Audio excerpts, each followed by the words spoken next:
The noise and narrative coming out of Newcastle United regarding transfers is significantly different to what it was a year ago. I think everyone's expecting Newcastle to have a busy summer transfer window, or should I say windows, there's two of them, due to the Club World Cup competition. And I think they're in for a huge window. Perhaps not in terms of quantity. I expect them to make 4, maybe 5 signings, but I think every single signing will be of significant quality. So it's a big window for Newcastle, I think, in terms of the ability of player they're bringing into the club. That 4 or 5 signings they make, I think all bar one will be good enough to go straight into the starting 11. It's a huge window. I think it's an ambitious window coming up for Newcastle United. And I think if they get it right, it will really solidify where Newcastle United are as a club. Because where are they today? Well, they've won the Carabao Cup, and I expect them to qualify for Champions League football next season. But if we go back to the start of this season, what did we expect from Newcastle? Maybe to challenge for a domestic cup. Well, they've achieved that. And to challenge for Champions League football. But last time Newcastle were in Champions League football, they failed to qualify for a European competition for the next season. So the aim for Newcastle has to be to get into Champions League football next season and then qualify for the Champions League football again whilst competing in Europeans' top competition. And I think if they get this window right, I think they'll manage it, and I'm expecting them to. I think this is a very exciting summer for Newcastle United fans, because 12 months ago, they had to sell before the 30th of June due to PSR. Elliot Anderson went to Nottingham Forest. Minter went off to Brighton. It's completely different now. Eddie Howe has confirmed that instead of being one of the clubs needing to sell before the 30th of June, they're one of the clubs looking to take advantage of one of the clubs that have to sell. So while there's 2 transfer windows, Newcastle actually have 2 PSR windows to play with. They can bring in a player before the 30th of June, and that transfer counts for this side of the PSR window. Then when the new PSR window starts on the 1st of July, Newcastle can then make more signings. That wiggle room is significant, and I think that's why St James's Park is going to be busy. But I think the quality going there will be significant. But there's one transfer rumour I want to focus on the most, and that is Brentford Bryan Mbeumo. He's been linked to Newcastle for a little while now, but recently Thomas Frank has confirmed Brentford are a selling club, and that if the price is right, they are keen to do business. We know Eddie Howe really likes him. Christian Norgard, the Brentford captain, he's spoken about Wissa and Mbuemo leaving this summer as well. So it feels like it's a transfer that's going to happen. So I'm going to discuss the player, the transfer, my one concern, and then we're going to get a little bit geeky. There's a lot of clicking in today's video, but if you're new around here, if you're new to Tartan Geo, please do subscribe, and please do drop a like on the video as well by clicking thumbs up. It's my first transfer rumour video that I've done on this channel, so if you'd like it, let me know in the comments below. If there's any more you'd like to see, let me know in the comments below, and well, I'm going to pinch some of your ideas. But let's get into it. In terms of Mbuemo going to Newcastle, it makes sense. I look at the Newcastle team, I think they need an upgrade on Nick Pope. I think they need someone that's better at playing the ball out from the back, becoming a fifth defender in possession, if you like. Now, Pope's been a fantastic signing for them, but I think that link to James Trafford just makes sense. I think a centre-back to go alongside Botman when everyone's fitting on form makes sense as well. And then there's that sort of right-wing position, which is being held down by Murphy at the minute, of course. Now, in terms of Mbuemo, I think it just makes sense. Now, Mitchell has spoken about the model of transfers, and perhaps you get the sense there's maybe a reluctance to pay top whack for players that are already Premier League proven, because he'll be 26 by the time the new season starts, and the price fee rumoured to be around 60 million. It's a significant amount of money. It's not cheap.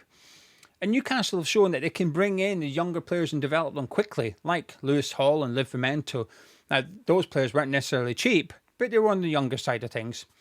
But they've also shown that they can bring in the star player, like Tonali. And it's a difficult balance, because Newcastle are in that period. Do they keep going out and bringing in ready-made, proven stars like what Manchester City do? Or do they keep on bringing in younger players and being patient and developing them? Because I think they've got to do both. And I think it's a very hard thing to manage.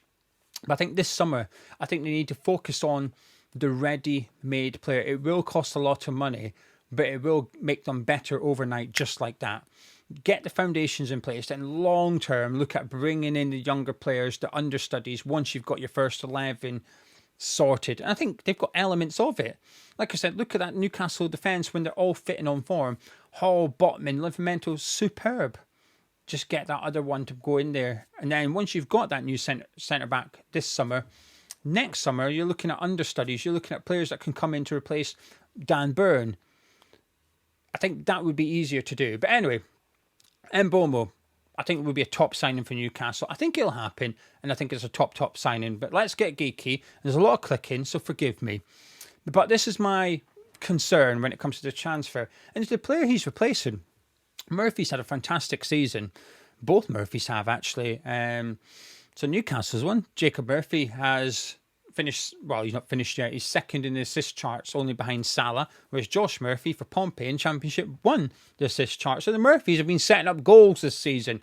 But in terms of the Premier League, this is the most popular and most common offensive duo in the Premier League. So 7 goals there. Murphy has set up Isak for 7 goals this season. Perhaps surprisingly, Savinho has set up 6 of Haaland's goal. It feels like I haven't seen either of them play for about 6 months. Eze, Mateta, Szoboszlai, Salah, and then Alanga and Wood. There was no other duo with 5 goals. So those two are, I guess, officially the best attack in the Premier League when it comes to one player setting up another player in particular. So they are going to lose that by taking Murphy out the starting 11. And here, a lot of the assists that Murphy gets for Isak is in situations like this, where he's out wide right and he's crossing it with his right foot. And the reason I bring that up is because obviously Mbuemo's left-footed. Will that impact Alexander Isak? Because will those crosses still be coming in from the right-hand side that Murphy was providing? Now, Livramento can do that. Trippier can do that, of course. But a lot of the situations that Murphy found himself in whilst crossing to Isak was counter-attacking football. Your right-back's not going to be in that situation. It will be Mbuemo in those situations. So can he turn provider out wide like Murphy's done? That would be my one concern. My gut feeling is, well, not really, but there's other elements that comes into play here. Now, not all of Murphy's assists for Isak was crosses. Here's the one against Southampton where he plays the through ball, and it's a good finish by Isak in the end. And we've got this one here. And it's just the understanding of the two players. Now, I can't play the footage due to copyright, but Murphy doesn't really look. He gets the ball, gets his head down, he takes on Spence, and he just batters it into the 6-yard box because he knows Isak will be there. Likewise, when Murphy ends up in a situation like this, Isak knows what Murphy's going to do. I actually think they've got a really underrated relationship, those two. I think Murphy's had an underrated season. But the relationship between those two, they read each other's game really well. When Murphy gets it, watch Isak's movement because he knows Murphy can find him. Now, taking a look at Murphy's statistics, I know not everyone likes data and such like, but this is what Murphy, how he fares compared to other wingers and attacking midfielders in the top 5 leagues of European football. So as you can see there, in terms of his assists, he's in the top 2%, getting an assist, well, every second game he's picking up an assist, which is incredible, really. His progressive passes down at the bottom there, he's really good at those. And then you've got his blocks and clearances, so he's really good from that sort of defensive aspect, which is Eddie Howe likes. Eddie Howe likes his players all working hard, all helping out in defence. And the way that Newcastle played football sometimes, it's required. Howe does not mind them sitting back and hitting them on the counter-attack. I would argue it really works when you look at the players available to Newcastle. Now, it's not to say they can only play counter-attacking football. Far from it. I think that's what makes Newcastle one of the best teams in the league and Howe one of the best coaches in the league, because they can play in various different ways. So how does it fare compared to Mbuemo? Well, here we go. This is Mbuemo's statistics. Now, this is him compared to other attacking midfielders and wingers. Now, his non-penalty goals is really high there in the 81st percentile. Then down at the bottom, you've got his work rate off the ball, his clearances and his headers won really, really high. Remember, Murphy was really good for clearances, and Mbeumo was even better in that regards. But also his progressive passes received is very high. So it's similar data to some extent. The one thing Murphy had that Mbeumo doesn't is those assists, of course. But here's the but. Now, expected assists isn't for everyone. People dismiss this data. I always say data, statistics are indicators. It's up to you how you interpret them and use them. You thought that was bad. It gets worse. Here we go. So this is Mbuemo's expected assists. Now, this measures the pass. Let me get that off the screen for a second, actually. So how they measure it, it has nothing to do with the person on the receiving end. So Mbuemo's a way to make a pass. How likely, depending on where Mbuemo is, the location, the length, what type of pass he's a way to do, taking everything, all those things into consideration, that pass Mbuemo's a way to do, how likely is it he's a way to get an assist? That is what that is what calculates this. It removes the ability of the finisher, essentially. Mbuemo here in the Premier League is top. 8.8 assists expected. Now, while you might dismiss it, well, have a look at who's underneath him, because I think that almost gives merit to this statistic, because Cole Palmer's second, then you've got Salah, Bruno Fernandes, Trent Alexander-Arnold, followed by Saka, Iwobi, Damsgaard, Odegaard, and Jared Bowen. 9 really good, strong, creative players below him. So if you say, well, that data doesn't count, well, given his company, I would suggest perhaps there is a lot of merit in that statistics. Now, to apply context here, Murphy was sitting down at 20th or something. But if you did it over per 90 minutes rather than total, because Mbuemo's been ever constant this season, they're quite similar. Now, this is shot creating actions, so dribbles, passes.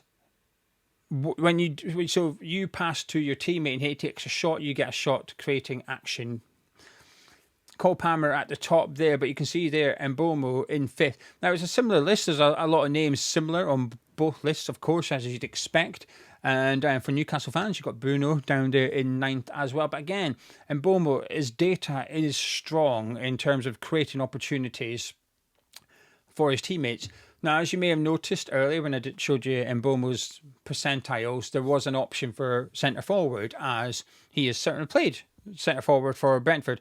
Now, the reason I'm going to dismiss this is because he looks like R9 with these numbers, doesn't he? Not so much the goals, but when you look at his expected assists, it's really high. His shot creating actions, top 4%. Passes attempted, progressive carries, tackles, and everything's really good. But this is compared to strikers. Now, I want to bring in now Mbuemo's career statistics. So as a right winger, he's played 160 games, got 46 goals, 39 assists. It's a fantastic return when he plays out wide. He's a really top player. And then you can see there's a centre forward, 32 games, 13 goals. Second striker, 42 games, 7 goals. Now, I think this is where statistics can be misleading, shock horror, because it's classed as a second striker. But I wouldn't say he played as a second striker. When he's played those games, he's still a striker. It's just that his average position or his heat map will be a little bit deeper, because he played for Brentford, and the way Brentford played football meant he was a little bit lower down on the pitch than perhaps a striker would have been naturally. So I would suggest that you combine the second striker and centre forward statistics, because it's not too different in terms of how he's actually played it. Now, Mbuemo at Brentford only, rather than his career statistics, here you go. 24 goals and 21 assists. So he's got 45 goal contributions in 71 games as a right winger. Outstanding. Absolutely outstanding. Then what's that? 55 games. He's got 13 goals and 7 assists. Also big numbers. He's prolific for goals and assists. He's returning fantastic numbers. Now, the reason, one thing I will add is that when you take a look here, this is where Mbuemo would play as a striker. I think this was against Arsenal in a front two. Mbuemo's as a striker. I've seen that when Newcastle buy him, they can use him as a striker to almost play backup to Alexander Isak if and when required, because obviously Callum Wilson is expected to move on. I think they still need a striker. I think Newcastle need to get another striker in as well. Goalkeeper, centre-back, right winger, striker, and I think that would be sufficient for them, barring any obvious departures. Because Mbuemo, when he's played as striker for Brentford, is usually in a front two with Wissa or previously with Ivan Toney. And this is where the context is required, which is at Brentford, because when Mbuemo was first there, he was utilised as a striker most. So in his first season, 2021-22, Brentford usually played three at the back, regardless of opponent. Three at the back was Thomas Frank's first formation. But Brentford have evolved over the years. And if you take a look at Brentford today, they only play three at the back when coming up against Man City or Arsenal. When Brentford, usually, and providing everyone's fit, when Brentford play a Crystal Palace or West Ham, they go to four at the back and they go a bit more attacking. Therefore, Mbuemo's a right winger. At the minute, it's Shadow on the left, Wissa through the middle, and Mbuemo on the right. But historically, he used to have his three at the back, two wing backs, but he only saves it now for like this the Sky Sports 6, if you like. And that is the context around Mbuemo's numbers. That is why when you have a look at Mbuemo at Brentford, he's played 55 games as a striker and 71 out on the right. But the majority of those 55 games came at the earlier part of his Brentford career. But because of the evolution of Thomas Frank's tactics at Brentford, he's now utilised as a right winger more. So do I think Mbuemo is the right winger for Newcastle United? Yes. I think what Eddie Howe needs off the ball, you need that work rate. I think he's got that. You need that defensive ability to come back and help out as and when required. He's got that. He's got goals, 18 goals in the Premier League this season. Outstanding. He's got the assists. He's able to create. He's able to score. He takes everything, I think, that Eddie Howe and Newcastle need in someone to go and play that role. And it is harsh on Murphy. His numbers are fantastic. But when I watch Newcastle, I still feel Murphy is one of their weakest links. Brilliant season. But I think it would be naive to go, well, then we don't need a right winger. They do need a right winger as far as I'm concerned. I think Mbuemo is possibly the perfect player for that role. Because at the minute, when you look at Newcastle's squad today and you compare it to those around them, I think there's not a huge difference between the starting 11s. But I think the bench is a lot weaker at St James's Park. But if Newcastle can make significant signings, and on the bench next season they've got a new striker, they've got Murphy, they've got Willock, Longstaff, Schär, Trippier, possibly Nick Pope still, Dan Burr, they will have Premier League quality littered on that bench as well. They'll be improving the starting 11 Newcastle this summer, but they'll also be improving the options on the bench as well. And then they'll become even more compatible to those in and around them in the team. Now, to finish up with a little bit of fun, and going by the transfer rumours around Newcastle United at present, this is what they could look like next season. And this is what I think they should look like next season. Trafford in goal, I think would be a superb signing for them. Livramento, Marc Guéhi is constantly linked. Now, I actually think there's a better option for Newcastle than Guéhi. My concerns with that is he's a very left-sided centre-back, so are they going to convert him to the right side? Or do they have big concerns over Sven Botman, who has been injury-prone at Newcastle? So it's actually him they're looking to replace. So Botman, when he's fit, brilliant, but if not, Guéhi can play there. Would make sense, I suppose, but I think it's a large transfer to do that. So maybe they're going to use Guéhi as the right-sided centre-back next to Botman with Hall at left-back, Tonali, Bruno, Yolant in the midfield, and Mbuemo, Isak, and Gordon up front. That's a serious starting 11. And like I said, think about the bench as well. Lots of top players at Newcastle. Because the most impressive thing about Newcastle is the players they bring in, they've not really got one wrong yet. Big transfers, they've not got one wrong. And I'm sure it will happen at some point. The law of averages dictate that that's going to happen eventually. But for now, they've nailed nearly every single incoming since Eddie Howe's been there. So going into this transfer window, They've definitely got the pool, especially to get Champions League football. They've got the money to spend in both PSR windows. And they know what they're doing. And I think some clubs can have one or two of those things, but not every club has all three of those. Newcastle United do. Everything they need to have a special summer, I think, is there at St James's Park. They're a club I'm going to be keeping an eye on this summer, because if they get it right, I see no reason next season why they can't be in the Champions League and also qualify for the Champions League. And on top of that, even continue to challenge for domestic trophies